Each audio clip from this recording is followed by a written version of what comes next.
Mara baada ya kikosi cha Simba Sports Club kulazimishwa sare ya goli 2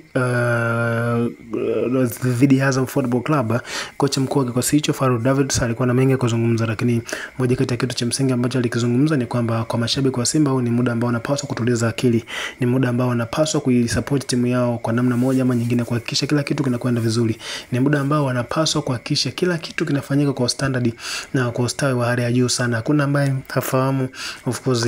ugumu wa mechi ya dabi ya Mzizima dhidi ya Azam, timu bora, lakini pia kila mmoja anafahamu ugumu wa mechi pengine Simba inapocheza na Yanga. Of course ni timu zenye quality players, kwa hiyo kwa kilichotokea ndani ya dakika 90 katika mchezo huo ni jambo la kawaida ambalo kimsingi mashabiki wanapaswa kutulia, tunatakiwa watulize miamko, waangalie ni kitu gani ambacho wanaweza kukifanya ili kuweza kuisaidia timu yao kupigania ubingwa wa ligi kuu msimu huu, wakiwa of course na matumaini makubwa na wana hali nzuri ya kuweza kufanya vizuri. Na tukizungumzia moja kati ya vitu ambavyo vimekuwa ni homa kubwa sana kwa Simba ni katika eneo lile la beki za kushoto, yani beki za pembeni